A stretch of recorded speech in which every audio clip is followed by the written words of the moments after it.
આજે આપણે બનાવીશું વધેલા ઘઉંના લોટમાંથી એકદમ ટેસ્ટી નાસ્તો।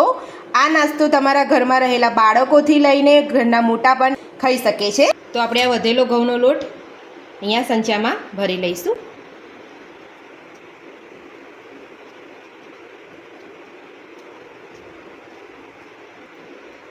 અહીંયા આપણે આવી જારી લેવાની છે। હવે આપણે સંચાને બંધ કરી લઈશું। અહીંયા સંચામાં લોટ ભરી લીધો છે। હવે આપણે અહીંયા ગરમ પાણી મૂક્યું છે। ગરમ પાણીમાં આપણે 2 ચમચી તેલ એડ કરીશું। પાણી ગરમ થાય ત્યાં સુધી આપણે મસાલો કરી લઈશું। અહીંયા મેં 2 ચમચી તેલ એડ કર્યું છે। તો અહીંયા આપણે ઝીણી સમારેલી ડુંગળી, કેપ્સિકમ અને 2 મીડિયમ સાઇઝના ટામેટા સમાર્યા છે। અને સૌથી પહેલાં આપણે ડુંગળી તેલમાં ઉમેરીશું।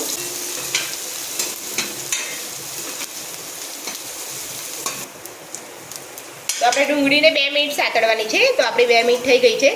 તો હવે આપણે એમાં કેપ્સિકમ ઉમેરીશું।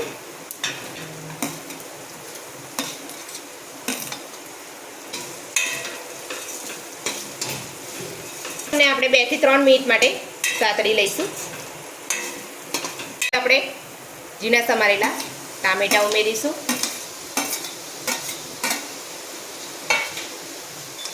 અહીંયા મેં બોઇલ કરેલા વટાણા છે એ લીધા છે, એ આપણે ઉમેરીશું।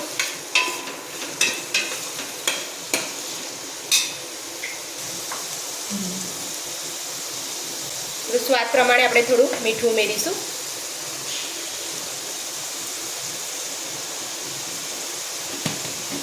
આપણે ધીમી આંચ પર જ થવા દેવાનું છે, ફૂલ નથી કરવાનો ગેસ। તો થોડું આપણે અહીંયા અડધી ચમચી મરચું લઈશું। પાણી ગરમ થઈ ગયું છે।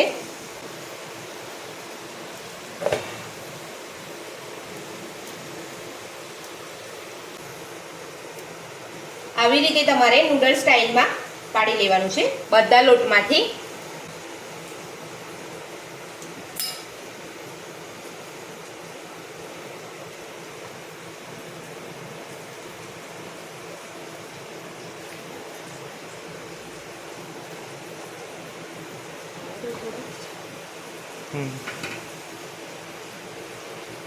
તો આપણે ગેસ ફૂલ રાખવાનો છે ને આપણે 5 થી 7 મિનિટ માટે થવા દઈશું। તો આપણે અહીંયા પાણી લીધેલું છે। આપણે ગરમ પાણી નથી લેવાનું છે, નોર્મલ પાણી હોય જ લેવાનું છે।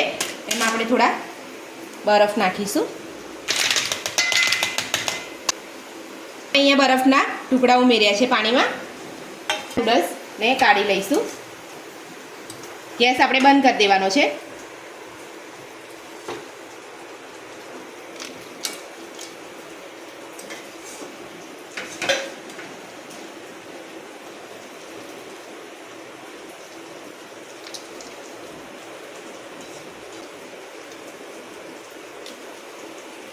પાંચથી 6 ટુકડા બરફના ફરીથી આપણે ઉમેરીશું અને આપણે 2 મિનિટ માટે રહેવા દઈશું। અહીંયા આપણે નૂડલ્સનો 2 ચમચી મસાલો લીધો છે, એ આપણે ઉમેરીશું।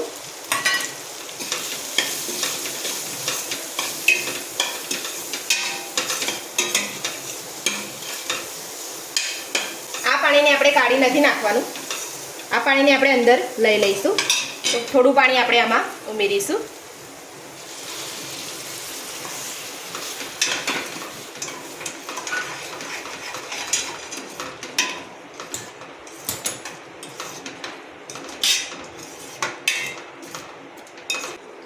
તો અહીંયા મેં નાની આવી કાણાવાળી ચાળણી લીધી છે, એમાં આપણે કાઢી લઈશું।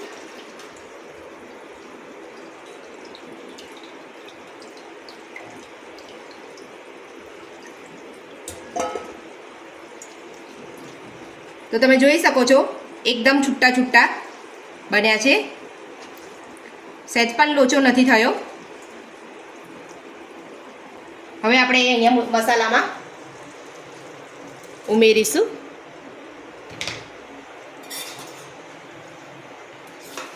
હવે આપણે બધું મિક્સ કરી લઈશું।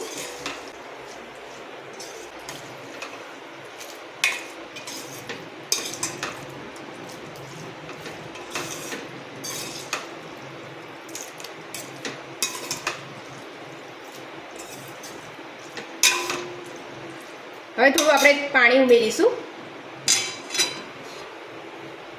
આ જ પાણી આપણે ઉમેરવાનું છે.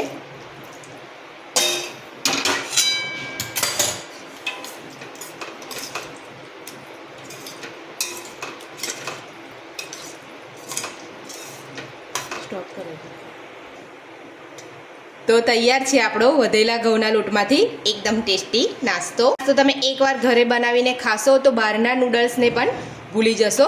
આ નાસ્તો ઘરમાં રહેલા બાળકો માટે પણ ખૂબ જ સારો રહેશે.